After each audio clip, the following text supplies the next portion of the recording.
Welcome, friends, it's the Movie Film Podcast. Movie Film Podcast, enjoy the show. Zachy and Brian are talking about movies. Movie Film Podcast on the radio. Welcome to Movie Film. This is episode 209, brought to you by Mr. Boy Productions. My name is Zachy Hassan, and I'm here at the beginning of October with Brian Hall. Hey, how's it going, Zachy? Dude, we are living in a year that defies all manner of screenwriting. Like, if a screenwriter wrote this year, the notes would be, this is too far-fetched.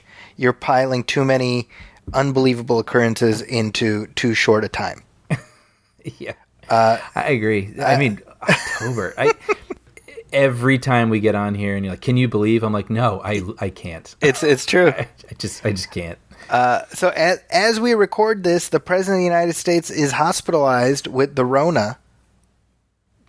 And who would have thought? I mean, it's just, yeah, like you say, I mean, the twists and turns that keep coming, you just can't predict them, and they do keep topping themselves. It's just incredible. It's been. I mean, we're talking just in the last 48 hours. The president got sick, and then it's been a rapidly escalating thing of people in his orbit getting sick. Right. And we're literally at a point now where media talking heads are asking the question, who is in charge of the government? Which is, of course, the thing that you want to be asking in the middle of a pandemic. Right. So that's all happening. Yep. And, I mean, seriously, we are less than or just about 30 days away from the election. In fact, we're exactly 1 month away. This is October 3rd. Oh, wow. So look at the confluence of things that have happened. You had the Supreme Court seat vacated by Justice Ginsburg. You have now the president getting sick. You have all this stuff. Like, again, in a movie, it would be far-fetched. Too much. Yeah, I mean, on top of fires, that I know are affecting you and I in separate parts of California, on top of, still a way different way of life. Yes. In terms of stores and restaurants and things that are, some are closed, some are open. Movie theaters, of course, this being a movie podcast, we don't have open movie theaters near us, and just a lot of layer upon layer upon layer. And with that in mind, I want to just take a moment to pat ourselves on the back for the fact that neither one of us has gone to a movie theater since March, and yet we've kept this friggin' thing plugged along. I'm happy with it. I don't know if we've kept it this official, but we've sort of done a commentary, a regular episode, a commentary, a regular episode. Yeah. And, I don't know. I'm kind of pleased with what we've been doing. I've been enjoying the conversations myself. So, yeah. I think it just goes to show we can always find some bullshit to talk about. So, that ain't nothing.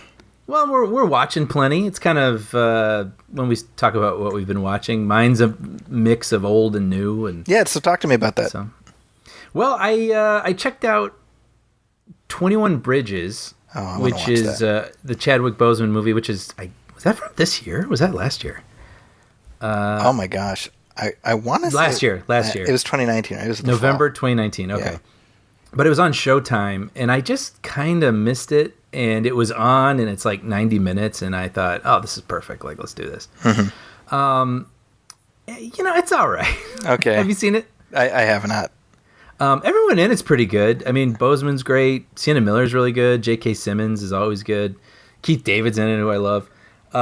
It's just very kind of a by-the-numbers guy who is good at figuring out the details at crime scenes and putting it together and chasing down some people. And then, I won't get into it for people who haven't seen it, but it's totally watchable. It's like a perfect cable movie, because it's nice watching more Chadwick Boseman that I hadn't seen, knowing that there's little left now. And I always like a crime movie because there's clues and you try to figure out what happens next. But I wouldn't say there's anything super engrossing or compelling in a way that feels unique to it, right? So it felt like a really good procedural episode of a show, maybe. Okay. But you don't really get into the lives of anybody, so so you're just kind of following the clues and going to the next thing, and then it's over. And I was like, well, I mean, I didn't mind that for 90 minutes, but I'm not gonna think about it much. Do you think Boseman had the stuff to, in a role like that's not franchise connected, to really hold down the center of a movie? Like, was that pointing the way towards that, just being able to do movies like that? I definitely think so. Yeah. And I think with a more textured script, he would have had even more to chew on. Okay. But without that, I mean, with just playing this guy who's kind of a even-keeled, guy who just gets the job done and moves on to the next thing, he really was a good center of gravity for the film, for sure. And when he entered a room, definitely had presence. Yeah, I think if the script had a little bit more to make it feel more distinct and special and unique, than, like I say, just a good episode of like Law and Order or something. Sure. Yeah, definitely. I mean, he could have done it had he been teed up, for sure. Okay. By the way, I mean, it's kind of crazy to realize that he just died a month ago. Like, we've aged in dog years since then. I know. And even watching the film, I mean, you can't help but think about it, where you're like, he's sick during this. And I would say there's one or two moments where, only with hindsight, and maybe I'm applying what I know to it, but where he looks just a little tired. Wow. But I would say otherwise, you would just have absolutely no idea. It's incredible what he was able to pull off. And speaking of, I forgot about this. Just this week it came out. Sienna Miller said that to be in this movie, and I mean, she is, pretty much a co-lead in it. She asked for a certain price for the movie, and they weren't willing to give it to her. And Boseman was like, well, fine, you can have it out of my paycheck. No kidding. That was a story she told this week. Amazing. So she basically got her paid what she deserved from his own paycheck. That's impressive. Yeah. So. What else? Have you seen anything else lately? Yeah, I watched a movie called Fighting with My Family. Yeah, with Nick Frost and The Rock. Yeah, and Stephen Merchant wrote and directed it, and I remember seeing a trailer for this, and it really heavily featured The Rock being himself. Yes. In it, and so there just felt like something like it was a what am I trying to say? Like a commercial for wrestling rather than a movie. But I kept hearing good things. The reviews were good. On podcasts, I hear people talking about it. Florence Pugh's in it. Florence Pugh, yeah. And this is kind of before she blew up, but still, I mean, she's a great actress. And I was like, all right, well, she thought there was something here. And so my brother and I ended up watching it because it was free on Prime. We're like, what do we have to lose? But this was a really delightful movie. That's what I hear. Yeah, I really enjoyed it. I think it's it's a true story. Man, what's her name? I don't even know. Paige, I guess, from the WWE. And I know nothing about the current, roster of wrestling. But basically her coming from a small town in England, and she goes to these tryouts, and something about her continues to rise above the others, and she eventually makes her way to the big fight. And then her brother, who has wanted to be a wrestler her whole life, doesn't make it through the rounds. So it becomes this story about someone's dreams coming true, while alternately her brother, someone very close to her, his dreams are crumbling. And I thought it was really good. I thought all the actors were great. I thought it was it's that thing we talk about where it's just really hard to hate a sports film. Yeah. Because just in their construction, inherently, there's this, engine that you can't help but root for the person to succeed at the thing, and the stakes are understandable, and you just want to see this person win. This was a really fun, kind of surprise for me. So nice. I recommend it. I think it's, I'd say by and large, kind of a family film. I don't know when it's rated, maybe PG-13, but yeah, it's in my Hulu watch list. Yeah. So your recommendation will move that a little closer to actually maybe getting watched on my watch list. Yeah, I think the family will enjoy it. Yeah. And then I swear this is the last time I'm going to talk about this, but I watched Console Wars, the documentary. I can't believe it's not been intentional how much I've brought up This has been a journey, Brian. this IP. I know. I don't even remember how. I just somehow found it as an audiobook and I really enjoyed it. And then what was it called? High Score. High Score on Netflix felt sort of related. It scratched that itch a little bit. Yeah. And then finally, here was the main event: the actual adaptation of Console Wars as a feature documentary, which dropped on CBS All Access. Which, by the way, I'm going to complain about CBS All Access for a second. So I was like, okay, I wish this was on Netflix or something, but I don't have CBS All Access. But I'll go do the trial so I can watch this. So I go through. This is a little minutia, but I'm going to say it anyway. So for my PlayStation, I bought a remote so I don't have to use my controller to use it as an entertainment device, which is great. But then for some reason, when I would go to the CBS All Access app, the enter button wouldn't work. And I was like, what? And it was driving me nuts. And I was like trying to figure out what it was. And for some reason, on that one app alone, you have to hit X and not enter. Okay. And I was like, okay. It should have been like a warning sign of things to come. So then eventually I go in and I sign up for an account. And I, out of spite, make my password something because I'm only going to keep this for 7 days. I was like, this is dumb. 1, 2, 3, 4. And then I forgot it. So when I tried to log back in, I was like, wait, this is stupid. This is silly. Oh, no. So that got annoying. And then finally, when I was ready to finally settle down and watch the film, no movies you're not able to watch movies on the PS4 through that app. So the television shows, whatever else, fine. But you can't watch movies. I was like, what? Why? And of course I had to Google it to find someone to tell me that. It just said content not available on the app. So I was like, Are you kidding me? So I just queued it up on my laptop and watched it. Well, after all that, was it worth it? Yes, yeah. Wait, real quick. You had to be there, I'm sure, but I was complaining to you over text about it, and you sent me the most brilliant response where you were saying, "Wow, so you can't watch a movie about consoles on your console," and then you sent me that GIF of Palpatine being like, "Ironic, isn't It's it?" ironic. That made me it definitely put me in a better mood. I haven't watched this yet, so I'm waiting to hear whether I should even bother. I think it was pretty good. It's hard to say because the book was really long. Okay. So this almost felt like Johnny Five when he's speed reading through a book. You know what I mean? Like it felt like I do, but about 67% of the people listening will have no idea what you just said. Actually, I don't even know if that's an apt comparison because he probably downloaded all the information from the book. He just read really fast. I felt like it was someone. I think it's very good. Yes, I would recommend it. Okay. But I do feel like as someone who read the book, and it's always the case, but there's so many details and so many more stories that are really funny and interesting and like, oh, wow, I can't believe this happened. And this felt like a really, really quick breeze through all that information as if someone who read the book who really liked it was telling you about the book.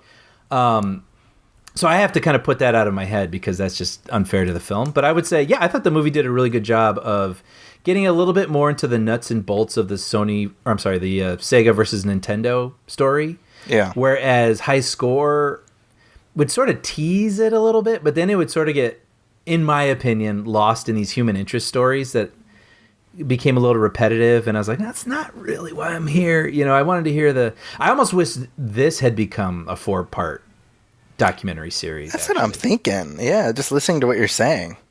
Yeah, but it does have all the people involved. Much like the book, it really is kind of from Sega's point of view. Okay. Where they were, Nintendo's the empire on the hill that's untouchable, and they're like, how do we disrupt this? Mm-hmm. So, yeah.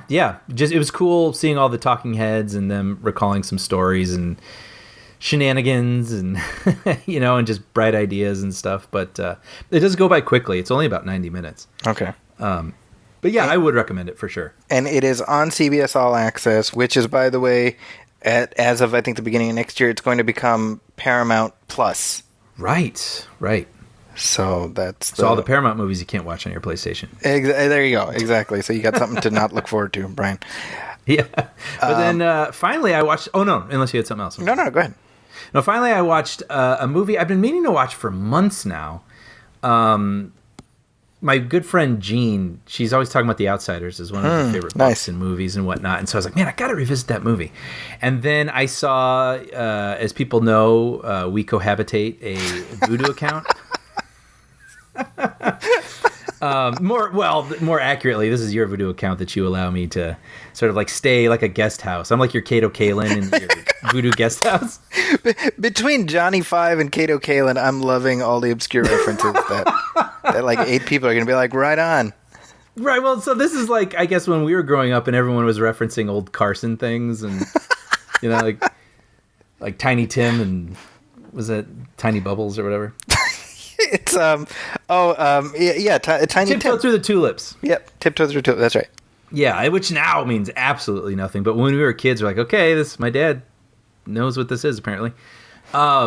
Anyway, so I watched The Outsiders complete novel. Yes, which was, I guess, like a director's cut. Would you call it? I mean, it's not labeled a director's cut, but Coppola has a tendency to go back and tweak his movies.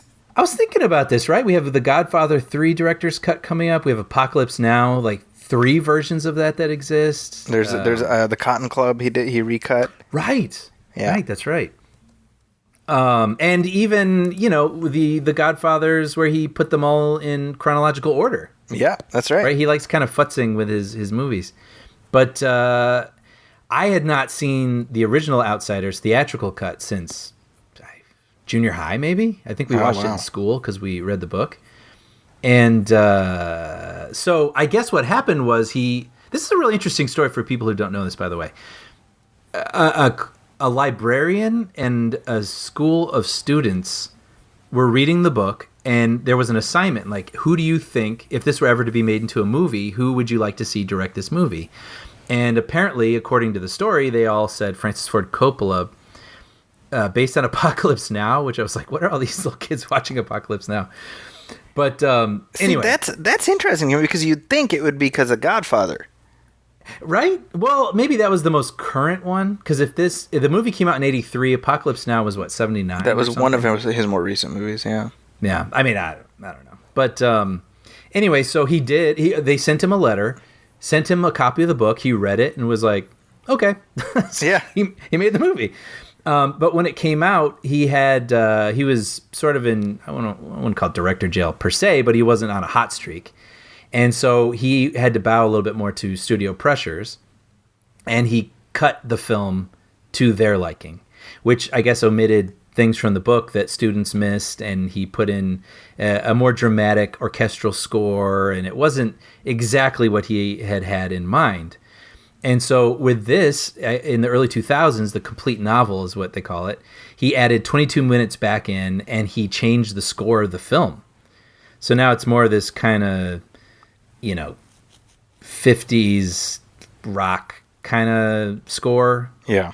And there's more needle drops. There's some Elvis songs and things that I guess apparently aren't in the original. And I really enjoyed it. It's a really interesting movie. It's a what am I trying to say? It feels like a book come to life in some ways, where it doesn't feel like the exact structure and immediacy of a movie. Right. There's kind of the moment where they linger in this location, and then there's this thing happens for a while, and they just kind of do this, and then they do that, and then they move on to this location. Yeah. But I think the actors are so compelling and likable and interesting that you are pulled along by their character more so than the plot. No, I agree with that. Yeah. Yeah, and it's also interesting for the fact that it was. I mean, a lot of these actors, whether it was their first film or before they had really broken out as stars, there was so many people in this. I mean, it's Patrick Swayze, Rob Lowe, Ralph Macchio, Matt Dillon, Diane Lane, C. Thomas Howell, Tom Cruise, of course, Emilio Estevez, yeah, Emilio Estevez, yeah. But it's interesting too because I watched it not remembering the original, And then when I looked back to see what was different, what had been added, I was like, you didn't have that scene? Right. Like, that's the scene that introduces everybody. And then I rewatched a couple scenes too, just out of curiosity for the music, and it was so different. It was, Yeah, so it was cool. Personally, I would recommend the complete novel rather than the theatrical cut if somebody's never seen it. Okay. Why would you do that? I think that's the experience that's closer to what the book is. Mm-hmm. You know, I think the theatrical cut is fine. Mm-hmm. But yeah. So that was a cool watch. It was nice to go back. Kind of made me want to reread the novel, actually. I feel like that novel is so specific to like being a 8th grader. Yeah. Like I don't know what I would get out of it as a very much not 8th grader. Yeah, that's a good point. I mean, it was written, the woman who wrote it, S.E. Hinton, I mean, she was, 16 or something when she wrote it? That is ridiculous. It's incredible, yeah. Well, what's crazy is Coppola read Outsiders, and he's like, okay, I'm going to make this movie. And then he also read Rumblefish by S.E. Hinton, and he like just did that like at the same time, basically, when he was doing The Outsiders. Yeah, which I haven't seen, and I probably will watch this week. Yeah, and that's, I mean, he has said, like, that was more like his passion project was making Rumblefish. Oh, I wonder, well, why do you think that is? Is it? I'm not sure, to be honest. I mean, I think what we know about Coppola is that his filmmaking tastes tend to deviate from sort of studio expectations. He likes being kind of wonky and off the wall, and Rumblefish is a little bit more artsy than The Outsiders, at least from what I remember. I haven't seen it in decades at this point, but It's in black and white, right? yes. Right. So a little, a little bit more eclectic. Yeah, and The Outsiders, I didn't, certainly as a kid, I didn't pick up on the whole sort of Gone with the Wind aesthetic he was going for, because that plays a big part. Yeah. Ponyboy really enjoys the book Gone with the Wind, and he reads it to his friend when he's injured and whatnot. And then there's that scene where they're watching the sunset, and it's very Gone with the Wind and sort of overly dramatic, pink sky. And I was like, oh. Nice. I was like, very cool, very cool. What's funny is you think about it now, like, what filmmaker do you think should make this? And it'd be like, Michael Bay! And we'd get like Michael Bay's Outsiders, and I don't even know what the hell that looks like, but I kind of want to see it now, Yeah. I do too. Oh man, can you imagine that rumble? That'd be. They'd all have rocket launchers. I kind of want to see that now, Yeah, it did make me wonder too. I'm like, what are the rules of a rumble?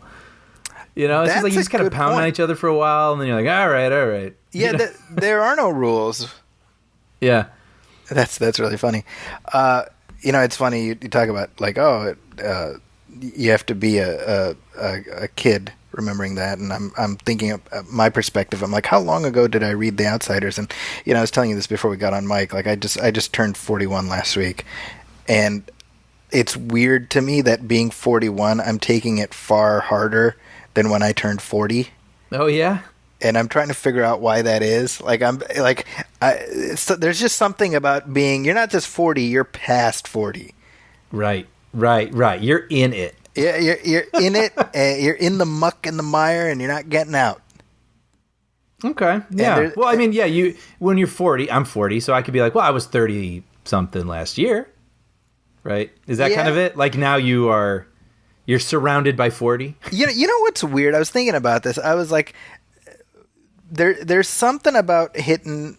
Because this is something that at least I did unconsciously, is you take your age and you times it by 2, and you say, what am I doing when I'm like 35? What am I doing when I'm 70, right? Mm-hmm. And now you're at the age where you're like, okay, so I'm 41. What am I doing when I'm 82? Yeah. I don't know. It's like a coin toss. Right. So there's that sudden realization where you're like, yeah, I don't know. I don't know where I'm at when I'm 82. Yeah. It's if we can veer off for just like a slight second here. My grandmother just turned 96. Oh, wow. And she's pretty sharp. Like she remembers a lot of things. Every now and then she'll remember something that the speaker at my high school graduation said. Wow. And she'll repeat that. Do you remember that? That was at your high school graduation. I'm like, no, I don't. Wow. But yeah, I mean, that's more than double my age right now. And you just think, I was just thinking this week about, just all the waves and the moments in your life and the people, right? Like the people that meant a lot to you in high school, and they will always mean that much to you in that moment, right? And some you stay in touch with, some you don't. And then there's your 20s, and there's the people you worked with, 30s, 40s. And then I was like, man, there's all these waves ahead of me I don't even know about yet. Right? Man. Like there could be some neighbor I have that I haven't moved next to yet who will become so important in my life. It's just so weird to think about. We need like a Run Lola Run time montage to like see. Yeah, but that was that was what was occupying my thoughts over the last week, was just sort of not. And by the way, just to be clear, I'm not sitting here, in the dark, like smoking, right. Grappling with mortality. I'm not doing that. But that thought pops into your head a little bit. Sure. And you're like, oh, geez, I mean, I'm glad to be here. I'm glad to be alive. So everything is gravy. But that was my thought. Or I was like, yeah, I don't know what I'm doing when I'm 82. I don't know. Yeah. It's funny you're talking about your grandma being able to remember these things. That's bringing to mind this. This is random. I was reading about this condition. I don't even know if you'd call it a condition. It's more like a superpower, where you have certain people who are able to remember photographically every single day of their life. Yep. Right. And one of the people who's able to do this is Mary Lou Henner. Oh, yeah. I feel like I've read that. Yeah. From the show, like literally, she was on like 60 Minutes or something, and they're like, tell us about like what day of the week was Valentine's Day 1978. And she'd be like, oh, that was a Wednesday, and like this happened, and this happened, and this happened, and this happened. I'm nowhere near anything like that ability, so it's hard for me to imagine how you even catalog that. How does it not just become some big mush in your head? Yeah. How is it not overwhelming, Yeah. Wow. I mean, the closest I have is again, I can remember what movie theater I saw certain movies in and with who. That's the extent of my abilities, right? Yeah. No, I mean, same. I can do that. Sometimes with songs, I'll remember the first time I heard it, or I'll tie memories with it. But it has to be associated with something. You have to connect it to something. Yeah. Yeah. Anyway, so we're thinking of you, Mary Lou. Don't know how we went down that road, but there we go. So I revisited Pulp Fiction. Ah. Well, how long had it been? It had been a good 15 years easily. Okay. And so I assigned it to my students, and I was like, well, I should probably rewatch this so that it's somewhat fresh. And honestly, I'd forgotten how good this movie is. Yeah, good. Oh, I'm glad. I watched it not terribly long ago. It's been on cable a lot. Yeah. And it's good. It is. I was wondering, like, am I going to plug into this now and be like, what was I thinking? Like, it's because all the cool kids were into it. Right. In the 90s, Yeah. And no, you see why Tarantino is who he is with this movie. I mean, it works on so many levels. I mean, there's stuff that I would change now, like when you have Tarantino himself using the N-word a lot.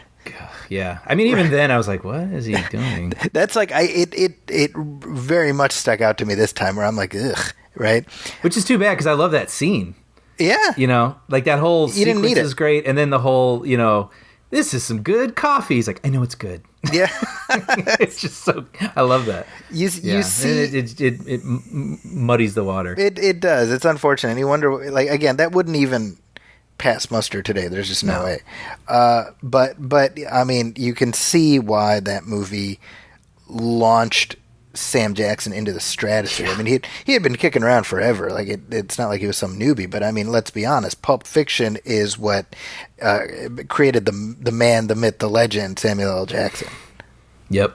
And then Travolta, who's like 30. Yeah, his comeback, Comeback, yeah, exactly. And he's very good, but honestly, I almost feel like for all the hype that his performance got, and he's fine, but like the other performances are better. Like, I think Bruce Willis is better. I think Sam Jackson is better. Like the various other performers get sort of make more of a mark. Sure. Yeah. No, I buy that. You know, it was fun though because I assigned it to my students, and a lot of them had not seen it. So they. Yeah. What's that like? What is a response? A 2020 student to a movie that was, I mean, defined a decade. You know. Well, that's 25 some years ago. That's the thing, right? Is that it's so old now. Yeah. That it's even the hype has passed it by now. Mm-hmm. So you really can view it with completely fresh eyes, because even the references are going to be so abstract. Like the Right. Let me rephrase. Like the Pulp Fiction references that exist in our just ethos, you know, that are just part of it. Like they're so abstract now because they're so far removed that the movie itself is still something. It's a brand new experience. Yeah. Did they enjoy it? They did, yeah. That's been cool. That's been fun for me because I'm teaching this alternative cinema class and I'm doing it completely online, which is weird, you know, because I miss out on being able to watch these movies with them. But I'm like, all right, you guys got to watch this, and you know, meet me online in a week and we'll talk about it. So we watched. I had to watch Pulp Fiction. I had to watch Do the Right Thing, which, oh my gosh, Do the Right Thing. Like they might as well have released it like 2 months ago. Which is amazing and sad and right? amazing. Yeah. I mean, the only thing dated about it is that it ends with like a list of people who've been killed by police brutality, and you would just add more names to the list. Right. That's the only thing, you know. So that, I mean, it's extraordinary, and what an amazing film. I mean, when you talk about the impact of '90s indie filmmakers, you got Spike, you got Tarantino. You got Linklater. Yeah, yeah. I mean, look at the path that they blazed. I mean, even if you, Spike Lee, granted, Do the Right Thing was like 89, but still, it's very much a 90s movie. Yeah, yeah. I mean, the 90s, I feel like, I don't know if we talked about this, or maybe I was texting you about it. I was watching Good Will Hunting or something, and it caused me to sort of look back on the 90s, and I was thinking, I'm fully biased here with my age, but I was like, that might have been the last interesting decade. I think you're right. Of movies, because where a movie like Pulp Fiction could become a mainstream cultural sort of smash, and then you've got movies like Good Will Hunting, and like it was a lot of originality. Yeah. You got your Shawshanks and your Forrest Gumps. I mean, all sorts of cool to commercial to whatever, but then you start going into the 2000s and it becomes like riffing on things that already sort of were, and then it becomes about the sequels. Well, it's always been about sequels, but like the franchises, and and there's still good stuff, plenty of good stuff, but to me, it starts to get a little more homogenized in my mind. Well, it's funny that you say, specifically like Good Will Hunting, because Ben Affleck gave an interview, I think last week, where he's like very openly, like, given the way the industry has been moving, and then on top of that, the Rona wrecking havoc over everything, he's just like my movies, the kind of movies I make, could not get released in theaters anymore. Right. And I'm not talking Armageddon, I mean, like Argo and, the Town and all of those movies are just getting wiped out. Mm-hmm. It's a Argogeddon, Brian. To that point, Pulp Fiction could not get a theatrical release today. Yeah. I mean, think about that. I don't know that it would even find the reach that it did. Pulp Fiction would, just as a matter of plain fact, be a streaming release. It would be picked up by Netflix or some shit. And the thing is, when you look at the way Pulp Fiction set the compass for an entire generation of filmmakers, you would lose that. Mm-hmm. Because look, the fact of the matter is Netflix and it's all these streaming, it's getting out there, but are people watching it? Are people discovering it? Is there water cooler conversation around it? Not so much. Mm-hmm. Pulp Fiction was a phenomenon when it came out. I remember, because what was it, like 94, right? Yep. So I was a sophomore in high school reading about it. Like, what is this? There's John Travolta with the long hair. Like, what's that all about? Mm-hmm. and it's it was told out of order. Yeah, you know, know? it was something different. I remember my cousin Fawaz, who listens to the show, he lent me his copy on VHS, and that was how I watched it, and I was blown away. I was however old I was, 15, I think. Mm-hmm. And I feel sad about that. Like I don't think there's any parallel to that.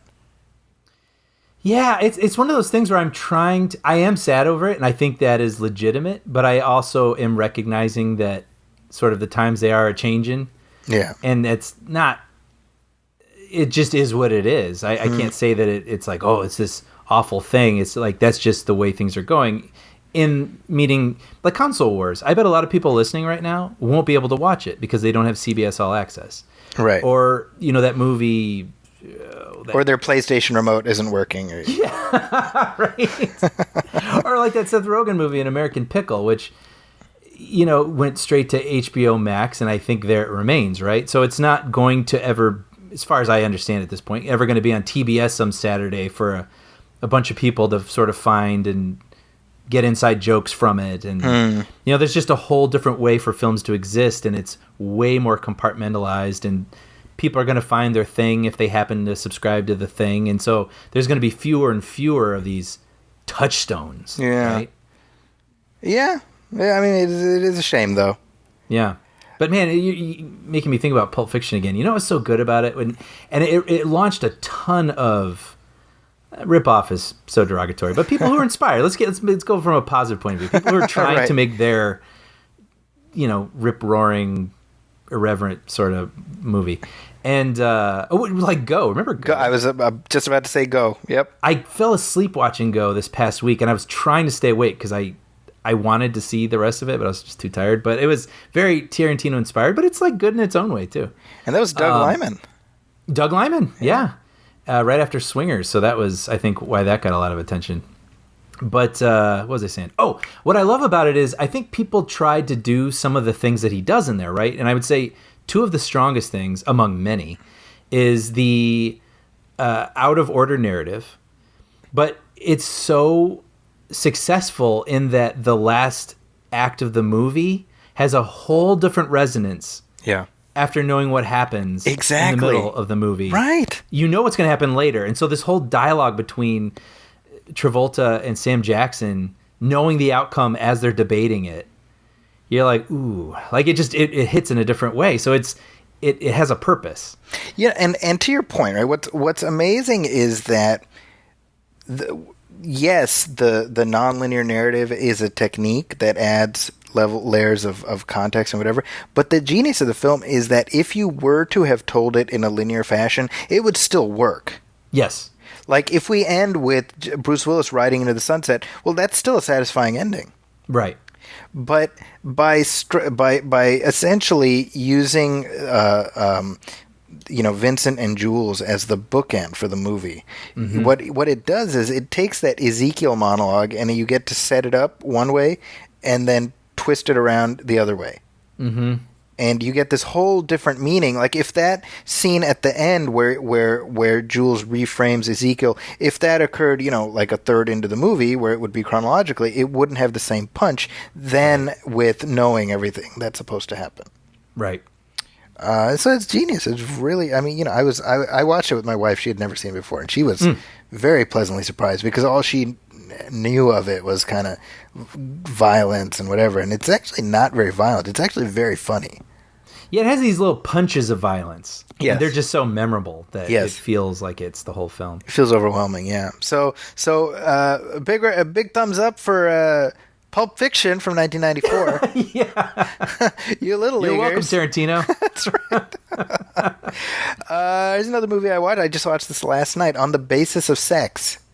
Right.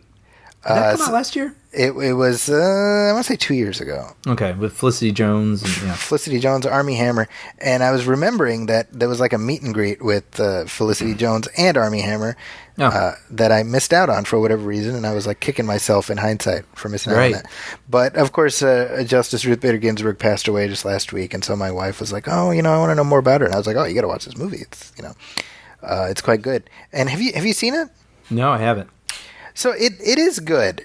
I think it's very straightforward so it's no Pulp Fiction, It's not jumping back and forth in time. It's Sure. it's like this happened, and then we jump ahead a few years, and this happened, jump ahead a few years, this happened.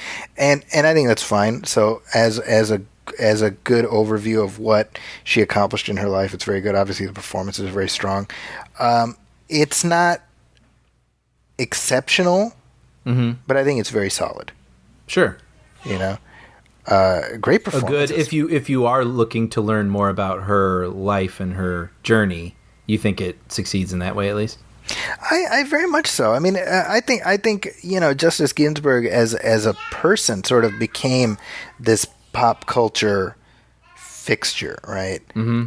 Especially in the twilight of her life, and one thing I realized is she's been sort of part of my world for forever because she was confirmed to the court in like 93. You know what I mean? So she's always been in my awareness, Right. and even me. I mean, I had seen this before, but I revisited it last night, and it really does draw forth the work she did. I mean, what the film is specifically, it's not like the broad scope of her life. It zeroes in on a specific court case that she argued that said that discrimination was occurring, and it basically the case.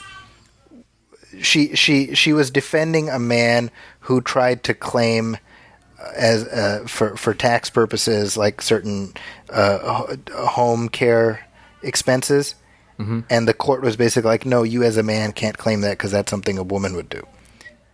Something to that effect. And so she was essentially using a man to argue sex discrimination. Right?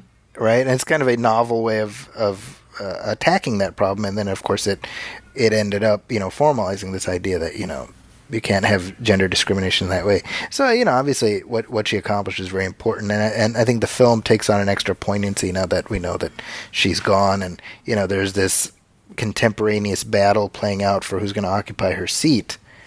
Right. And it just, I mean, it makes you think, like, the fact that here's the film about Ruth Bader Ginsburg, and then obviously the Chadwick Boseman was in Marshall about Thurgood Marshall, and sometimes you say to yourself, like, if nothing else, you would hope people who are occupying a spot in public life live the kind of life where they're the hero of the movie.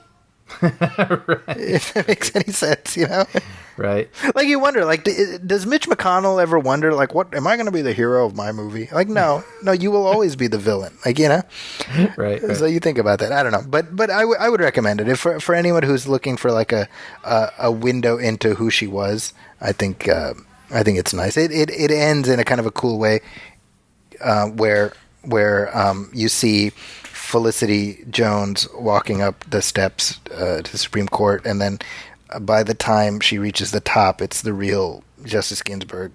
Oh, that's cool. And that's just like the final shot of the film. It's kind of a nice thing. And you say, like, it's kind of cool. Like, she got to see this movie in her lifetime. I mean, that is kind of nice, Yeah. I can't even fathom what she fought against or worked against to get where she did. But it is really nice, yes, before she passed, that she got to see the recognition and that people were inspired and motivated by what she did. I mean, that's an impressive legacy. Yeah. Agree or disagree with her specific politics, Mm-hmm. Moving on, one last thing I have been watching, and this is The Third Day.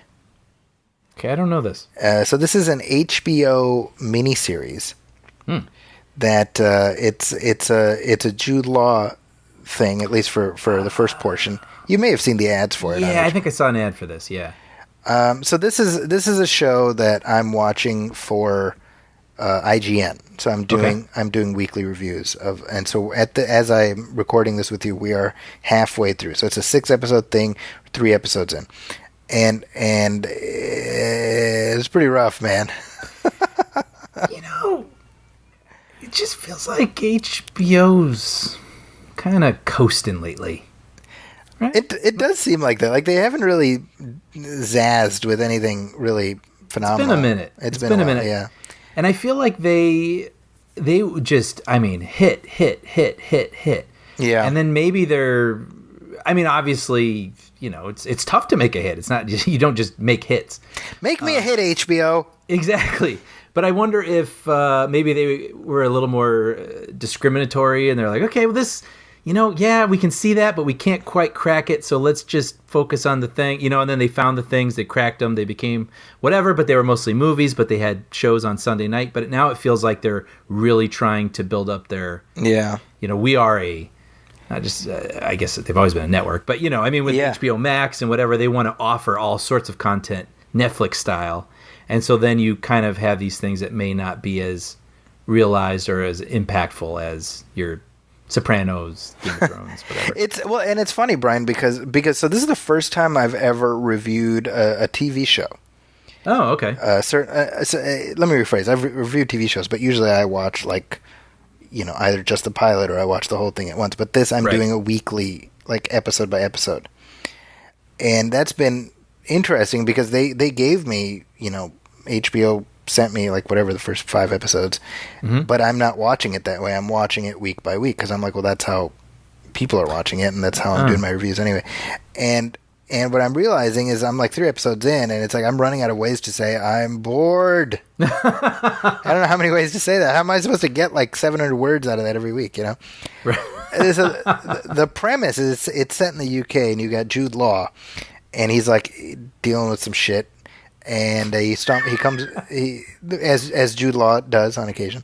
I was just picturing the IMDb description. This Jude Law dealing with some shit. So he comes upon this girl who's trying to kill herself, and he saves her life, and he's like, let me take you home. And so her home is this island across this causeway. So you go across this very narrow causeway, and there's this island, okay? And the people there are very closed off and provincial, and they got weird religious rituals and stuff. Now I'm hey, Jude Law, have you not seen every horror movie ever made? Yeah, you're right. Because I'm get your ass in your car and drive back, and don't even ask all the weird shit you see. Just ignore it and keep driving. Right. We've seen The Wicker Man. Yeah, that was the first title that came to my head. Right? Yeah. And so he goes, he's like, well, what's going on here? He's trying to figure out. And then the causeway gets covered up by water for 2/3 of the day. And it's well, that's not good, right? And so it's he's just on this island, and weird stuff is going on, and it's God damn, this is again, I'm 3 hours into this, right? And apparently the way it works is the next 3 hours follows a different character who's played by Naomi Harris from the James Bond movies. She's Moneypenny, Yeah. But I'm just man, I got to watch 3 more hours of this. Normally I'd be peace out. Y'all have fun. Yeah. Have fun on the journey. I'm not going to be there, but I got to watch the rest of this. So are you going to, with the Naomi Harris character, are you going to see any sort of completion to an arc for Jude Law, or is it switching perspective, or is it? I mean, truthfully, I don't know, right? I'm not going to know for another 3 weeks. Right. I could probably read up on it, but I'm that's not the experience that anyone watching it is having. So I'm all right, I'll just take it as it comes. But it seems to me that at the halfway point, we've reached some kind of closure with Jude. Hey Jude, and so I don't know. But it's just I'm just not. I'm not into weird, creepy, horrific, horror, scary type stuff. That's what I'm realizing. Yeah. That's what I learned about myself, Brian. So well, that's yeah. Then looks like I'm not missing anything. I'm missing anything. Let's take a short break. We'll come back. We got listener letter and other fun surprises planned. Cool.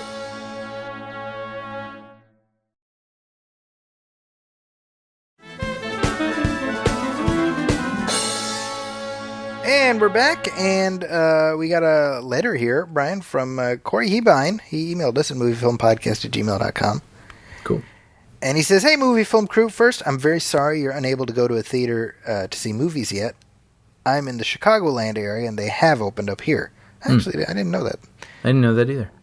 Watching a movie in the theater has always been my fortress of solitude, so I've been having a lot of withdrawals for over 6 months not being able to do so.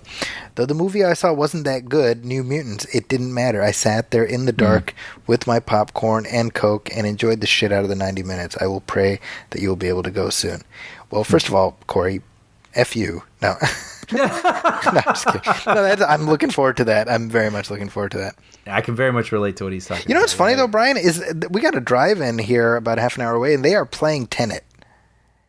Oh, interesting. And so I'm debating whether to go or not. And I am having like that feeling of like, yeah, but then I got to like drive all the way over there, and I don't want to do that. So I don't know. I've actually never been to a drive-in. I've been there's a lot of pop-up sort of drive-in style things that they've been doing here for years. Oh, for years. Okay. And there's a huge inflatable screen is what it is. Okay. And a lot of times you're on a lawn, so you bring a lawn chair and you're sitting and you're watching it. But I have been to a drive-in experience as well, and I'm curious if it's. I know the mall next to my house actually is doing, the inflatable screen thing and cars pulling up and whatever. But I'd be curious to go to a honest to goodness drive-in, right, where they have sort of the speaker boxes and the established screen that's built up and a lot bigger, I would imagine, than those sort of pop-up ones. What's the one by you? Do you know if it's a pop-up or is it? It's not a pop-up. It's been around for a while. Okay. And I just happened to see that. Oh, they are in fact playing Tenet. So I'm debating. I'm like, would our Lord and Savior Christopher Nolan be happy with me watching this? I don't want to displease. Lord Nolan. It's funny because I wouldn't wish this for you, but if it was a little bit further and a little closer to me and it was like somewhat in the middle, that would be like a great field trip for us to drive and meet in the middle of California. That would be fun. Yeah. The question is, would Tenet be worth it? Because, man, the reviews have run the gamut. Well, have you seen the rumor that it's coming out December 15th? On demand? I don't know if it's the streaming or the actual 4K thing, but I saw a couple places people post that, but I've not seen any like official whatever, so I don't know if that's... If that's the case, I might just wait, Right. It is kind of interesting because normally when a movie hits theaters, you can pre-order the streaming like right away. Right. And Tenet has been conspicuously not available for pre-order. And again, I wonder if that's Nolan like putting his thumb in the pie a little bit, being like, no. Right. No. And it's a shame because that movie is underperforming through no fault of its own. Of course. But it turns out during the midst of a global pandemic, people don't want to go to the theater. I don't know. I just don't get people, Brian. Well, that makes sense too because I saw that Mulan is going to be on video on demand next week. Yep. I was like, well, dang, that was quick. Yeah. But with Tenet, I think if you give people a date, then they're like, oh, okay, well. And you can kind of mark it on your calendar and look forward to it. But I think since, this is the one blockbuster in theaters right now, I think they want you to think this is literally the only place you're going to get this for a really long time. So that's what's going to drive people to screens, right? I totally agree. So if you give them a little glimmer. Because wasn't the whole Mulan date... accidentally leaked? It wasn't like Disney said, oh, and don't worry, it'll be out on this date. I think it was in some sort of letter to some I didn't know that actually. Don't quote me, but I feel like it was something similar to that, where it was in some sort of letter or note to, I don't know if it was distributors or this, that, or the other thing, but so I don't think it was ever an official announcement, but people caught wind of it and it was like, oh, well, great. I don't think they anticipated giving people a hopeful date up ahead. I mean, Brian, to your point about Tenet being the canary in the coal mine, I mean, the canary died.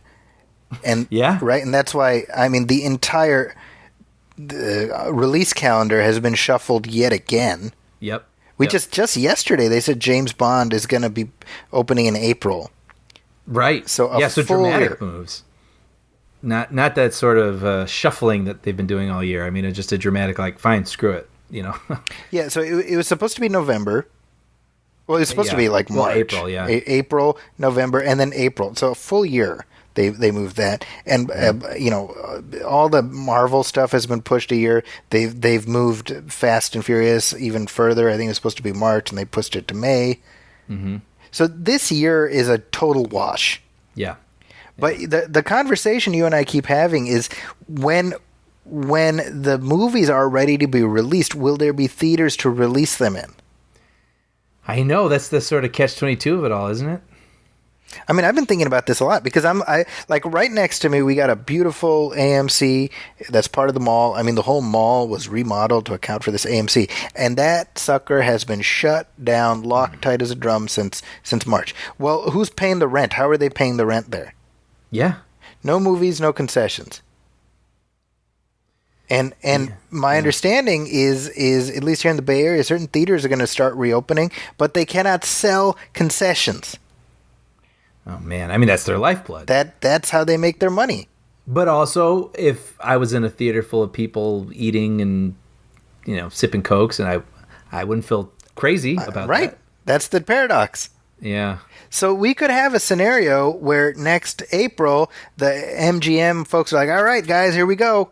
Right. No time to die. Let's get this sucker." And there's like nothing to play it in. Ugh. Yeah, I hate thinking about it because it's. Yeah, I don't know what you do. I do feel really bad for them, right? I mean, probably paying tons of rent to occupy these enormous spaces and not making any income. I don't get it. I mean, I will say this. Right now, Warner Brothers is holding down for Wonder Woman and Dune, I think, are both supposed to come out in December. I'm fairly certain those are also going to get pushed to next year. I think Wonder Woman, they pushed it to December 25th. Okay. Which, I don't see that happening either. Yeah. Way back when this all started, that was my guess. I thought people might go for a big movie and, significantly, in quotes, show up. I thought it would be around Christmas time, but yeah. I don't think we thought that the response to COVID here in the States would be as just friggin' awful as it has been.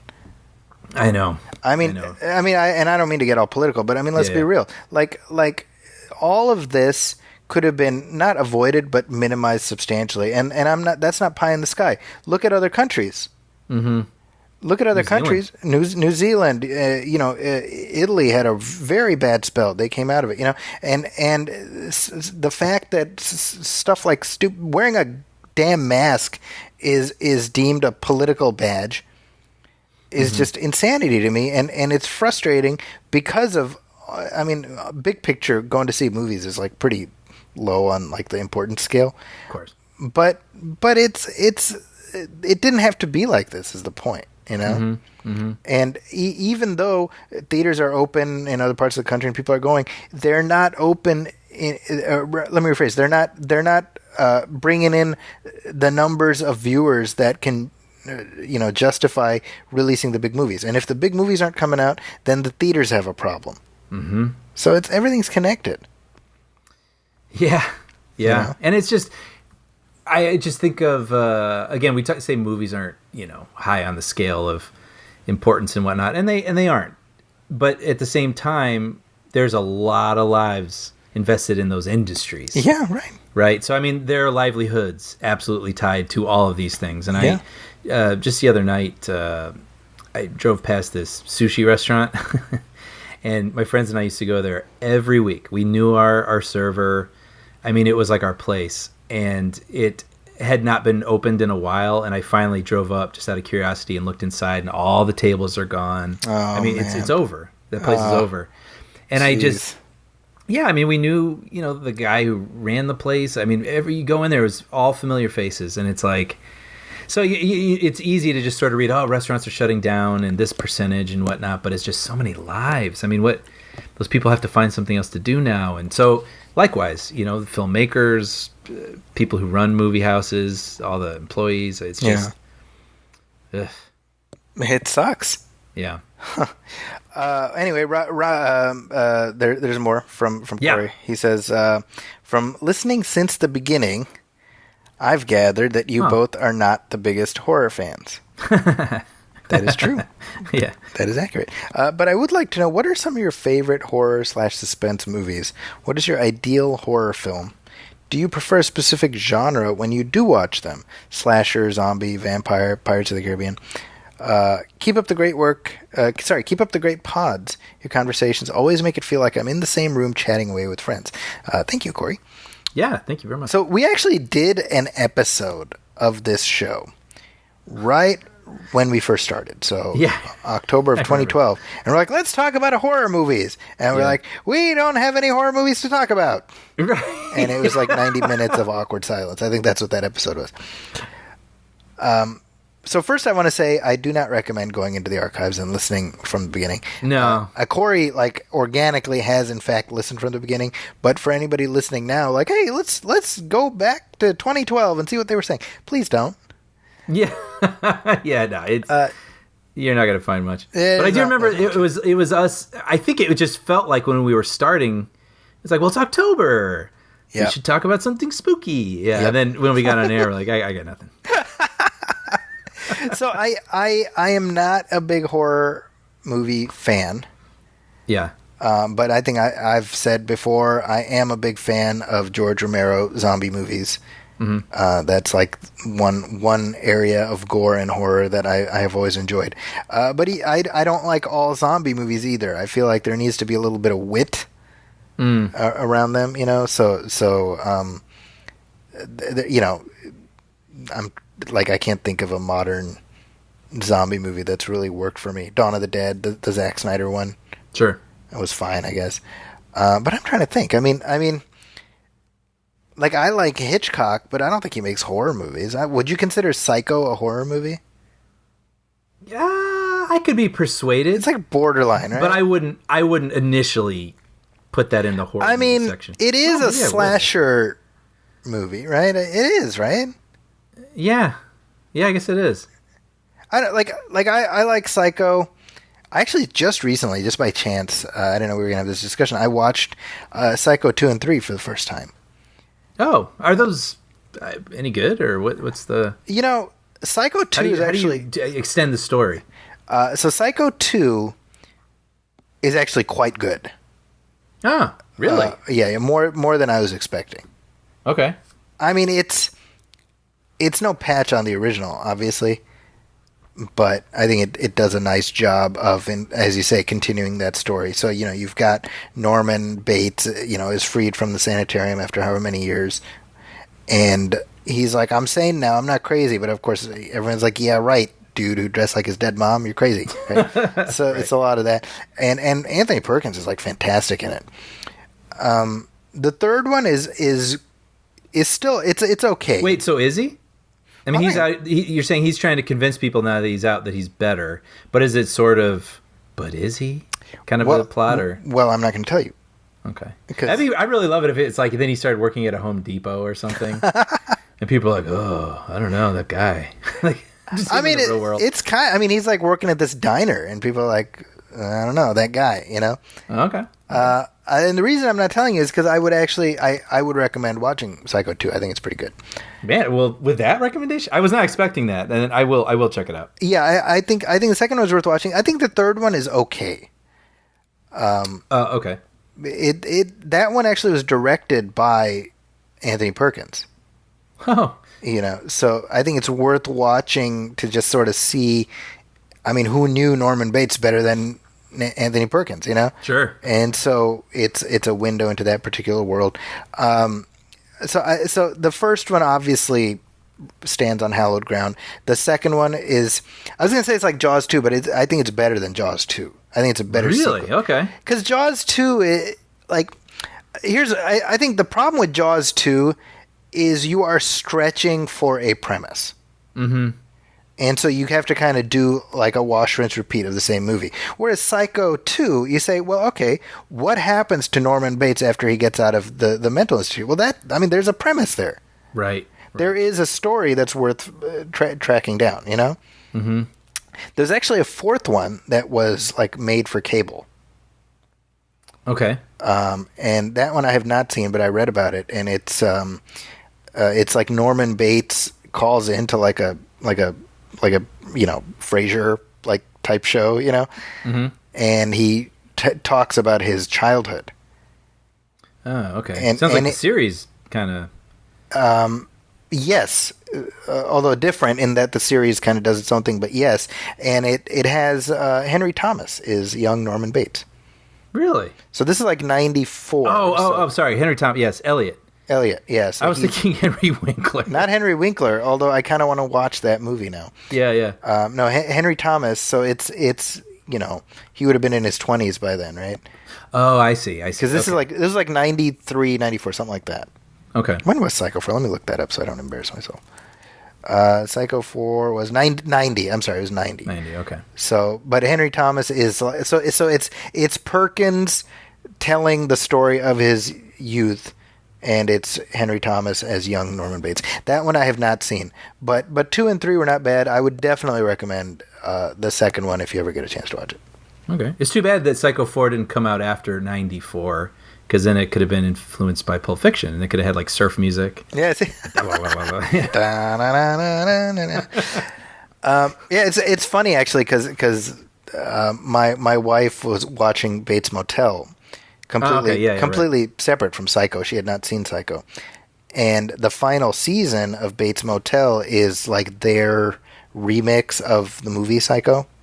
Oh, interesting. So I had told her, I was like, all right, look, you gotta watch Psycho first. You gotta watch the actual movie, and then So you can sort of have that be sort of the actual thing in your mind, and then appreciate their riff. Exactly. Like, have you seen Bates Motel? No, I remember thinking it was an interesting idea, but I just that was like I didn't watch it regularly. My wife really liked it, so I kind of dipped in and out. And one thing I will say is the main actor, what's his name? The Charlie and the Chocolate Factory guy, whatever his name is. I can see his face, and I cannot. I'm drawing a total blank. He's the good doctor. Yeah. I was just gonna say he's a doctor now. It's hold on. Is he the kid from that Finding Neverland meme also, with Johnny Depp on the bench? I think that is him, right? Yeah, Freddie Highmore is his name. Ah, right. Finding Neverland. Yeah, and he was Charlie and the Chocolate Factory, the Tim Burton. All right. So anyway, he's actually very good as the young Norman Bates. And I remember you and I on this show, we talked when this show was first coming out. Mm-hmm. And we're like, what kind of ridiculous, what kind of tomfoolery is this, making a young Norman Bates show? But apparently it turned out pretty good. So what do I know? What's funny, by the way, tangentially related to that, is that they have on Netflix now. They have the Ratched. Yes, right. Which is like the young Nurse Ratched from One Flew Over the Cuckoo's Nest. And I'm just like, why on earth would I want to spend time with that awful, awful woman? I agree. I have no interest in it. It did make me want to revisit the original though, because that was. I'm ashamed to say it now because I love reading so much. But in high school, anytime there's a book assigned, I never read it. But One Flew Over the Cuckoo's Nest was, I think, the only book I read top to bottom in high school. Well, that's not true. I read To Kill a Mockingbird and stuff. But I loved that book. I thought that was such a great book. I remember the book better than I do the film. So I would kind of like to go back to either one, actually, and just sort of revisit it for that purpose. But then also, I don't know what the Ratched thing would be. I mean, is it sort of her descent into the character she becomes, or is it is sort of she's this malevolent person and it's about the people who are under her thumb there? Either way it sounds bad. Yeah, and not bad. Let me rephrase because I can't speak to it, but it sounds unappealing to me. Let me put it that way. Yeah, it's not a world I want to hang out in. Yeah. But apparently that script started as a film student's thesis. I read or that. Something. I read that. I was like, oh, that's kind of cool. And doesn't that sound right? And I don't mean that in any sort of disparaging way, but just sort of like, well, okay, what if we take this well-known person and then, it's a great way to get attention, right? Yeah. Well, apparently the guy who created the show, he said this. He's like, I basically was like, what? And his name is Evan Romansky. He's like, here's an idea. What's an IP I can attach it to, and that'll get people to look at it. Yeah. And it's like, well, that's just the new normal. That's just how it is now. Yep. Because everything is just a riff on something else now. Yeah. That's all we do, Which makes that Dick Jones TV series we were talking about before, it's coming out of the same barrel. Right. Dick. That's what it's going to be called. I hope that show doesn't happen because I think we're bankrupt enough in terms of entertainment culture. Yeah. Or what if it becomes Bates Motel? Who knows? Okay, well then I'm going to be the asshole over here, being like, so here's a funny thing. Yeah, I don't know. We'll see.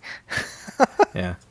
It does feel a little bit like we're just doing like Mad Libs with these shows now, right? Absolutely. Yeah. It is starting to feel like that. But yeah, so long way around to Corey's original question. I don't know, man. I'm not I don't watch slasher movies unless it's Psycho, clearly. Yeah. I don't watch Pirates of the Caribbean movies because they're Pirates of the Caribbean movies, and I have lines that even I won't cross anymore. Though I like the first one. I have no memory. They all just blur together into one drunken Johnny Depp performance. Right.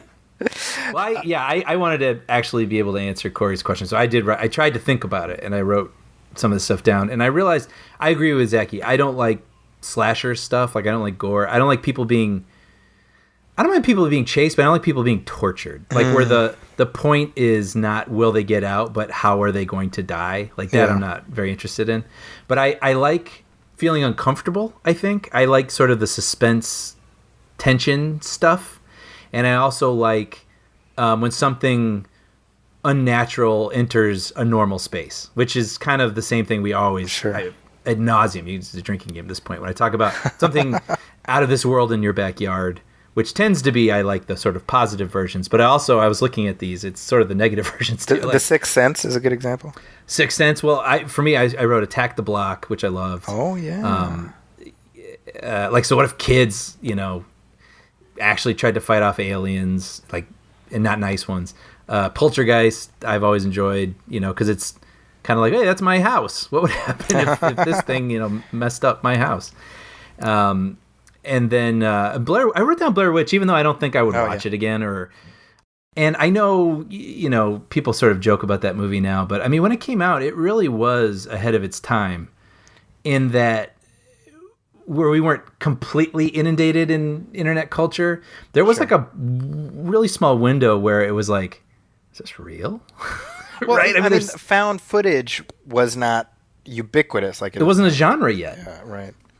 Right, and so it was, and I think what they did that was so great that other people didn't learn from was they actually gave them these 16 millimeter cameras, and the footage looked like garbage, and it looked like kids that weren't really filmmakers shaking and running and not thinking about what was in the frame. And I think after that, people tried to do the same thing, but they shot them with it's like, well, these kids, their footage looks like it was shot with 35 millimeter cameras that have been color timed at eFilm, but as kids do. And it was like, so the illusion didn't work. Yeah. But with the Blair Witch, they went all in, and yes, it dragged, and it was a lot of whining for 90 minutes. But then when you get to that ending, I remember being like, I feel uncomfortable. And it was like, when they're in the house. Yes, that abandoned house and that kid standing facing the wall. And it's like nothing, but it was terrifying. So I think, I like that sort of something uneasy in the real world, I guess. Yeah. And then Paranormal Activity was kind of the follow-up to that. And they did the same thing too, which was genius, where they didn't get high-end cameras. They're like, no, this is like a guy who owns a camcorder, so it's going to look like a camcorder. And the sound is going to sound like sound from a camcorder. And then they took an image that you're familiar with, that you could have shot, but then they threw something unnatural into it, or a door moving, and you don't want to see a door moving unprompted in your house, so it gets in your head. So then when you get home, you're looking at your doors like, that door move? So I'd say those are the ones that kind of work on me. So were you ever a fan of the Scream movies? Yeah. Oh, yeah. Man, yeah. I almost forget about them, to be honest. But yeah, I did. Yeah, I like those. Because the success of the first Scream, was it 96? Mm-hmm. Just launched a whole raft of imitators. Yeah, which we're probably still feeling the effects of this day, where there's this need to comment on what you're watching. Yes. And I think what I liked those movies was, I would say they were almost more of a mystery film. Then, I mean, it really was like, well, who is this person? And people keep getting offed, but it was really, where it wasn't some sort of The Shape, right, from the Halloween, or Right. Jason just doing it willy-nilly. It was like, well, what's the motivation of this? Who is this person? It must be someone they know. And then there was like a lot of comedy and sort of that whole 90s meta commentary, speaking of Pulp Fiction. Yeah. Yeah, those were kind of their own little beast. Yeah, I mean, it's hard to sum up just how popular Scream was now. Yeah. But I mean, it really was, it spawned a whole thing, and that's either good or bad, depending on what you think of it, but it happened. Yeah, and then also I remember The Ring was huge. I mean, that was, and it's so funny because that kicked off a whole thing we're still experiencing, where that was the PG-13 horror film. But Well, and Brian, also, I mean, The Ring was, if not the first, one of the most prominent, like, remakes of Asian J-horror. Right. Yep. That kicked off that whole thing with, what was it? The Grudge. The Grudge, yeah. Shudder and all those sorts of things. And so, you worked on that, right? Shudder? I did. Yeah. Fun fact, if Shudder's ever on HBO, which you're never going to find this, but there's a scene where the lead, what's her name? Rachel Taylor. Oh man, I forgot his name. But anyway, they're in a room and it's filled with pictures pasted to a wall. No, it is, but it's James Kyson Lee. Okay. The scene that I'm talking about, where, by the way, I have his Joshua Jackson sweater from that movie. I wear it every winter. So, Josh, anyway. if you're wondering where it ended up, just send it's Brian in my email. closet. But they're in a room that's filled with all these pictures, and the whole premise is that these ghosts appear in the pictures. And so my boss was basically producing that movie over in Japan, so I was just hired to sit on her desk and answer calls. And I just remember reading script for like Knocked Up and stuff. That's my memory of that time. But at one point, every now and then she'd be like, Brian, we need a door lock, because they didn't have whatever would look like a New York door lock over in Japan. So I was like, yeah. So I'd go to Home Depot and ship a door lock, and then it'd be a couple days, and they'd be like, Brian, we need 30 disposable cameras. I'd be like, sure. So I'd go send that over. And then one day she's like, I need a ton of pictures of just people, and we're going to put ghosts in the background. So I went around the office, and we had all the people at New Regency, sitting on the golf cart or at their desks. And there's a picture of me and my buddy Chad, and we're like throwing, I think he's sitting at my boss's desk, and I'm throwing all our papers in the air. And they actually used that picture and put a ghost in it, and it's in the movie. Wow. But I know where it is, so I can point it out, but I don't think anyone would find it otherwise. Well, now you got a little scavenger hunt out there. Yeah. Yeah. But no, I mean, The Ring was like, that was the thing, though. It's become such a, not trope, but you're like, oh yeah, the girl, and she comes out of the well, or the TV at the end. It's really scary. But I remember the first time I saw that, my theater went nuts. Oh yeah. Like, we were all freaking out, and it was like the scariest thing we had ever seen. It was so unique. I mean, I guess unique is a remake, but you know what I'm saying. Like, we hadn't seen anything like it. The Ring was Naomi Watts. Yes. And The Grudge was Sarah Michelle Gellar. Correct. Okay. Again, but that was a good one. I remember liking that one a lot. Well, there you go, Corey. Yeah. Yeah. So hopefully that answered that. And if you have any further horror movie questions, kindly ask someone else, because I don't know. That's all we got. That's the extent of it. Yeah, the end. That's the end of that chapter. It's also the end of the segment. Let's take a little break, come back, talk some trailers.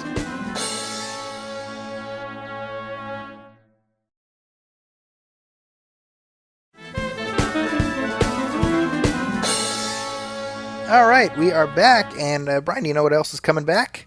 What's that? The Mandalorian. Wow, I can't believe it's. I mean, it's a year, right? It has been just about. I mean, it started like a year ago. Unreal. Time no longer exists in our current dystopian hellscape.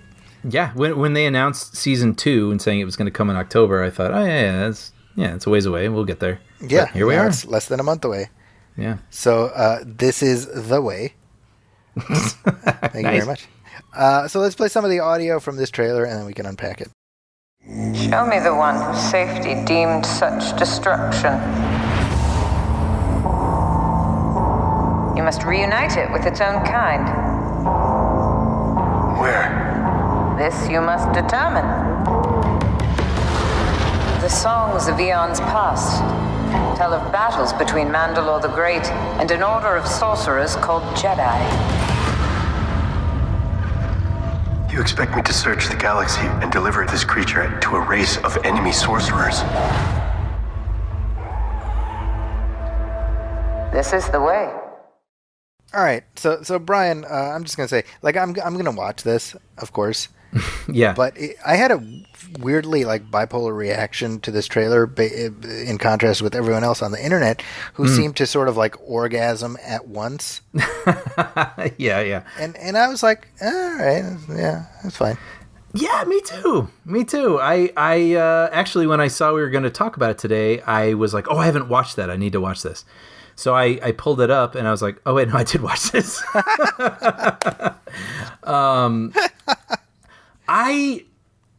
We've talked about this, I guess, but I liked season 1, but I didn't feel riveted by it. I just enjoyed it while it was in front of me. And I felt like I couldn't tell if it wanted to be an episodic show or if it wanted to be some sort of serialized thing. And I feel like it became more heavily serialized toward the end. Okay. And I enjoyed that. I enjoyed the last, say, third of that series probably more than the rest of it. Okay.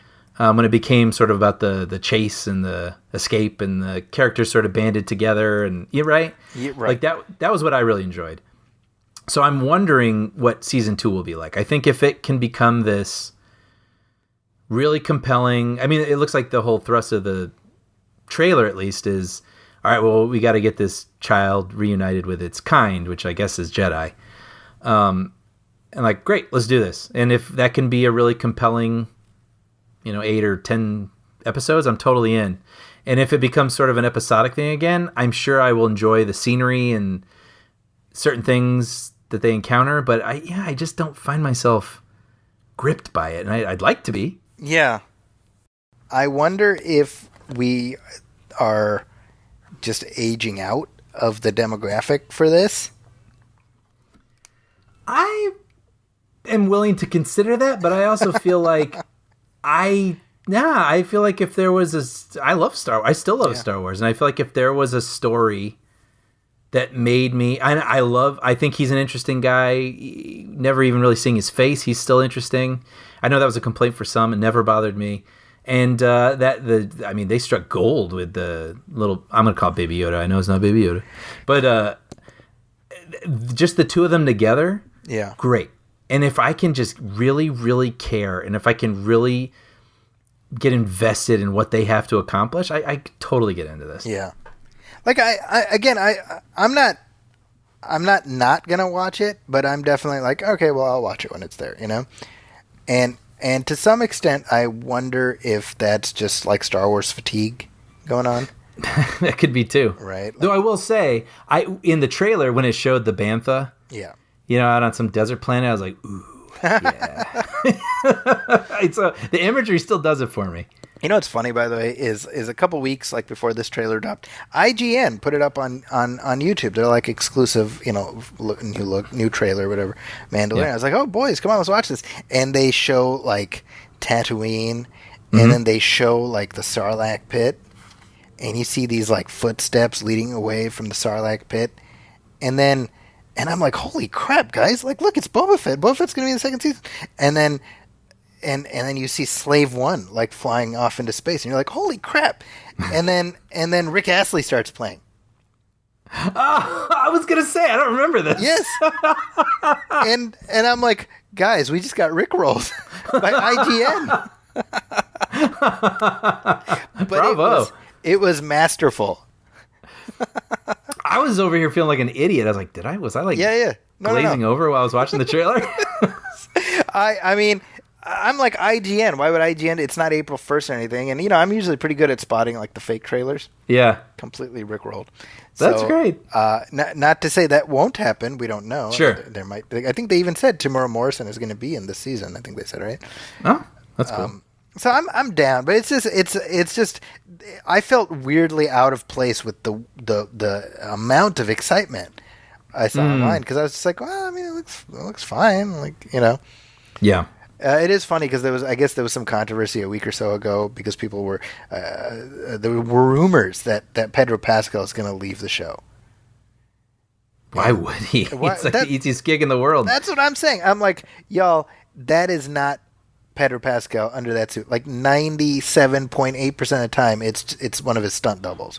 Yeah, for sure. And so he probably has to show up like once a week and record a bunch of lines like Krusty coming in to record the Yeah. fucking Krusty doll. Hey, Yeah.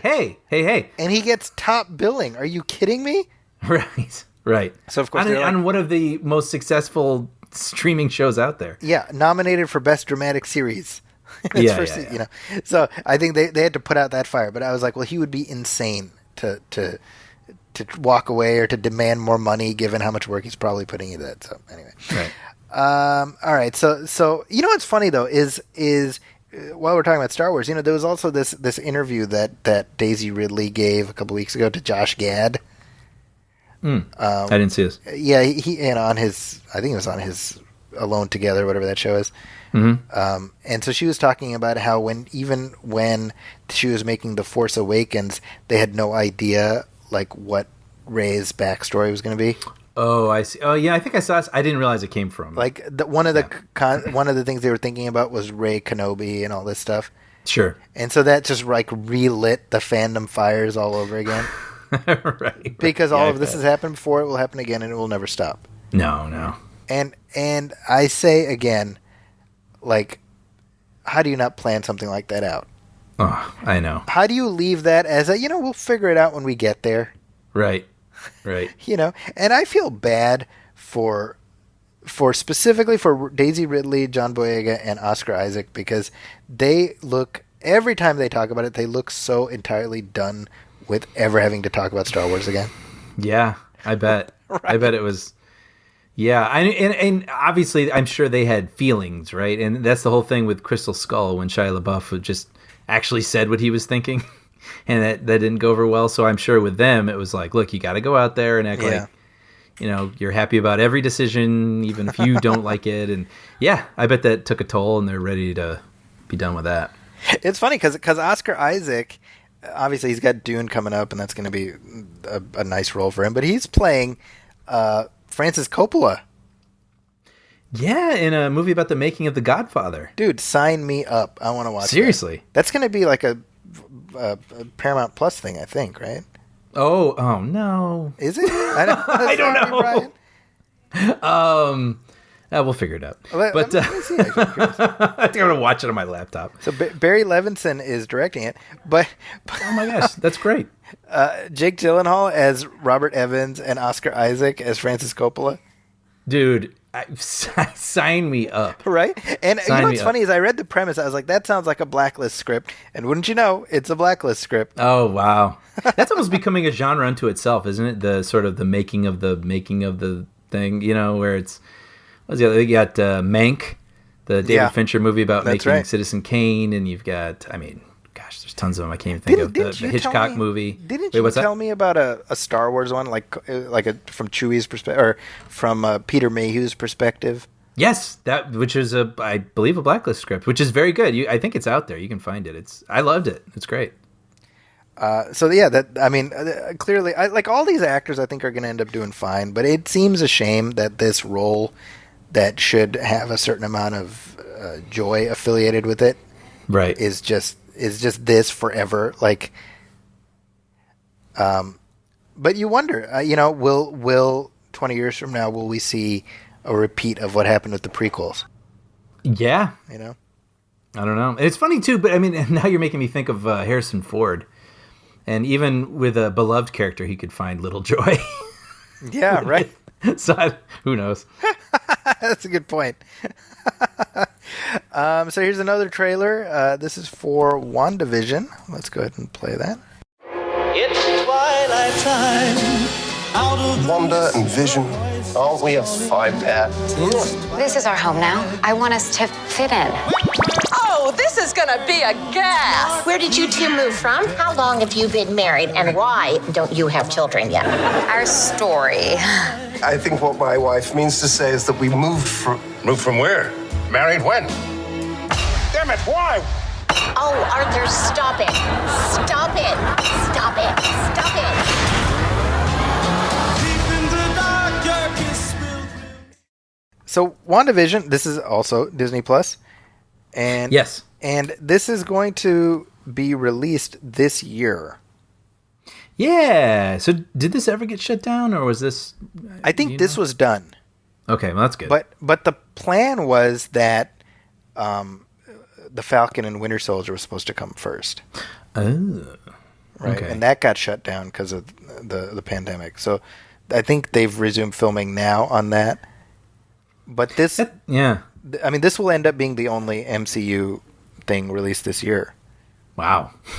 You know, not including like the final season of Agents of S.H.I.E.L.D., which nobody includes, right? You know what's funny is they just announced, speaking of Disney Plus Marvel, they announced a Nick Fury series. Really? Did you see this? It's going to be a Disney No. Plus Sam Jackson thing. And I was like, it'd be funny if the first scene is like Nick Fury at Agent Coulson's grave. And he's like, it's a shame you never, ever, ever came back to life. I said, I wish it had happened, but it, like just Kevin Feige sticking the shiv in a little bit, What was that? An occurrence at Owl Creek? Yeah, right. Maybe that's what Shield, is sort of like Coulson as the dagger was going in. As the dagger's going in. That's right. So I don't know when that Nick Fury series is coming, but WandaVision was supposed to be later. Like I think it's coming out when it was supposed to, because I think Falcon and Winter Soldier was supposed to come out this month, October. See, that's kind of interesting because when you push the films, it's not like you can reorder them, right? Like they all kind of lead into the next, Yeah. right? So that's, I guess, helpful for them that apparently this one could be shuffled. Yeah, so, I mean, we know that this thing is setting up stuff that's going to pay off in the movies. Because Wanda is in the next Doctor Strange, which Cumberbatch said they're going to start shooting in a couple weeks. Wow. And that's Sam Raimi's doing that, remember that? Oh, that's right. Yeah.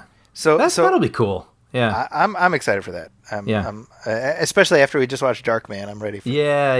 No, I'm in the mood for something a little left to center. little left of center, exactly. But yeah, I mean, everything has been shuffled because all the Marvel stuff from this year, because this year we were supposed to get Black Widow and Eternals, and then next February was going to be Shang-Chi. Mm-hmm. And everything's been moved to next year. So it's all, you got all these moving parts that are connected. So you wonder how that plays out, how that, right. But I like that. I like the kind of the wackiness here of what we see in this trailer. Yeah, speaking of left of center, I love this. I'm like all on board for this. I like how, I don't know what this is, by the way. Like, I don't know if this comes from a comic or if this is some sort of not that I know storyline. of. Okay, but yeah, I don't entirely get it. It looks like they're in some sort of weird, out of control reality, right? Where things just keep. Yeah. I mean, it's like they're experiencing their lives through the lens of different sitcoms from different eras, and then there's some woman that looks like a constant who, played by Catherine Hahn, who appears to be some sort of villain, and just it looks crazy, and I love it. Well, I mean, I'm like totally ready for this. The fact that they're bringing back the Vision, so you can wonder like what circumstances does he come Yes. back? And the other thing is it's obviously setting up this whole multiverse idea, right? In some way, shape, or form. But it's funny because the thought I had is like, I would imagine that if you're Disney, you would have much preferred to lead with Falcon and Winter Soldier, Sure. which is much more like kind of a straight ahead MCU style thing, Right.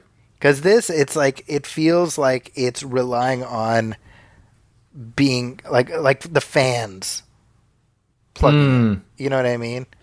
Yeah. It feels much more inside baseball, which I'm down with. But that's what the pandemic sort of just put them in that awkward position. Yeah, but I mean, look, I really enjoy the Marvel movies. I've been one of those people. I know I'm like a lame-o. And I'll be like, after a while, I'm like, they're starting to, like, I enjoy them, but I would just want to see something that feels different. And I feel like as they went along, they started doing that, right? Yeah, like where one was like a spy movie and one's like this movie and that. And then, of course, the last two were the Avengers films were kind of their own epic, almost Star Wars operatic awesome thing. And so that's just what I'm on board for. Like, I want each one to feel like it belongs in the same universe, but feel distinct. Yeah. And which I feel like they're doing. And so this one just feels so Kind of its own wacky and thing. distinct that I'm like, well, like if this was just the adventures of Wanda and Vision and it felt like them fighting bad guys, I'd be like, well, yeah, I'll watch it, but I'm not looking forward to it. Yeah. A little bit like me with Mandalorian season 2, you might say. Yeah. But this, I'm like, I don't understand what I'm looking at, and it looks That's a good point. goofy, and that appeals to me. And so I'm like, well, I got to watch it. What's that about? That's what you're saying about there being much more of a difference between the films. I mean, I think just from the next few, we got Black Widow, which we've already seen. We kind of know what to expect from that. But the Eternals, even without having seen any footage from it, we know that's going to be visually very different. Yeah, which is a good point, because with Black Widow, I'm probably going to totally enjoy it, but I'm not missing it. Yes, I'm right there with you. Yeah. But I don't know much about the Eternals. But again, if it looked like something, I'm like, well, like say Guardians. I'm like, well, Guardians is... Yeah. It belongs to that universe, but it's this wacky space adventure. And so I'm in the mood for a wacky space adventure. And Ant-Man is sort of this whole, I don't even know how to describe it. I mean, it's almost like, the world, Honey, I Shrunk the Kids, the action movie, like, right. Like, and I like it when they're super distinct. Yeah. Right? Yeah, no. Well, and speaking of Ant-Man, I mean, they announced that the villain in that is going to be Kang the Conqueror, who, this is my prediction, they're setting, so this character is very inside baseball, but I think they're setting him up to be kind of the next Thanos. Ah, okay. So keep an eye out for that. It's the actor from Lovecraft County. I haven't seen it, but it's God, what's his name? Lovecraft Country, by the way. Jonathan Majors is his name. Okay. And it's interesting because obviously they are playing the long game with this stuff, and I'm curious. I'm curious to see where it goes. Yeah. Also, speaking of Honey, I Shrunk the Kids, I don't know if you saw this. Some guy sucker punched Rick Moranis. Yeah. Yeah. So he was just walking around on the Upper West Side of New York, and just got punched in the head or something, and went to the hospital. I think he's okay, but I mean, he got hurt, and what kind of... We got to find this guy, man. You don't punch Rick Moranis. We have to find that person and put him to death. Honestly, I had a thought. I was like, I want to capture this person, shrink them, and throw them in a backyard. That'll learn him. Yeah. That's just... I mean, it's messed up to do that to another human being. Period. But obviously we have an emotional connection to this person because we love Rick Moranis. So that's the thing. Upsetting. I mean, Rick Moranis has been off the grid forever. Yes. And then he just reappeared like a week ago because he's in this Ryan Reynolds cellular commercial. Mm-hmm. And all of us are like collectively like, oh, look at that. It's Rick Moranis. He's back. Mm-hmm. And then the next headline is, oh, and by the way, somebody sucker punched Rick Moranis. Yep. What kind of garbage dystopia are we living in right now? I don't know. What is wrong? Yeah, whatever. We go down that road, but like on top of everything else, somebody sucker punched Rick Moranis. That's all I'm saying. Like, who you're just gonna go punch an older person on a sidewalk? Who are you? Yeah. Anyway, so I think that's a good place to wrap up this episode, Brian. Yeah, man, I enjoyed this. I think I never used to say that. It was just sort of a given. But I really enjoy these chats, especially this year. Yeah, it's just get in here and sort of stop thinking about things and just get to riff with you. It's great. Shoot the breeze for a couple hours. Yep. About whatever useless nonsense happens to bounce between our brain pan. Yeah. It works. So WandaVision will be coming to Disney Plus on December, in some date thereof. December. Okay. I should really have the date. Hold on. I was going to say, I don't think I have it in front of me. Well, it's December 2020. That's what we know. Okay, yeah. So coming soon. Sooner than you probably realize. There you go. Yeah. So I'm sure we'll have more to say about that as it gets closer. And if theatrical releases continue to depart this year, that may be the only thing we talk about between now and the end of the year. So yeah. Well, let's see how that goes. But we'll be back next week. We will have a commentary track for Back to the Future Part 3. Oh, man. That's going to be fun. We're going to tie a bow around that trilogy. And then we are still taking requests for if other people want us to cover other franchises. We're, seems like we worked our way through that franchise. I'm down with other stuff too. So yeah. Anything under 2 hours, we are totally into. Ideally 2 hours or less. Yeah, we're just putting that out there, with rare exceptions. Yeah, of course. I sort of jest. Only sort of. Yeah. But anything you want to hype up right now, Brian? Well, we got you. Puppy Dog Pals, as always, it's in full force. I just had another episode airing yesterday, and I mean that was mine, but they're all good. Everybody over there's great, and that's on Disney Plus, and Disney Junior. There we go. And as for me, you can find me at my website, Zackie'sCorner.com, although I have not posted much since there. Actually, this is crazy. Ever since the pandemic started, I have not posted. So my last movie review on my site is Birds of Prey. Oh, wow. So like March? Right? Was that March? No, it's February, right? That was February, yeah. Wow. So I've done other movie reviews and things like that. You can, of course, find me on Twitter at Zackie's Corner, ZAKIS Corner.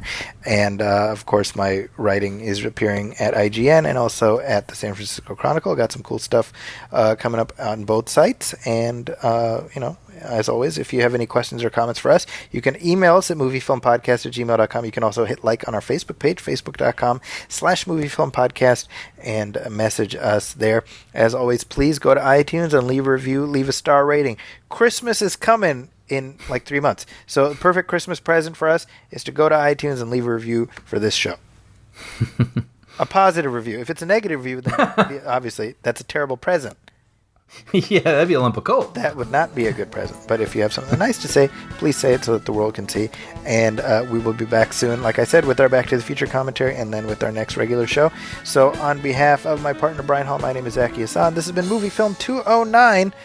Catch you next time. Thanks, everybody. Welcome, friends, it's the Movie Film Podcast. Movie Film Podcast, enjoy the show. Zackie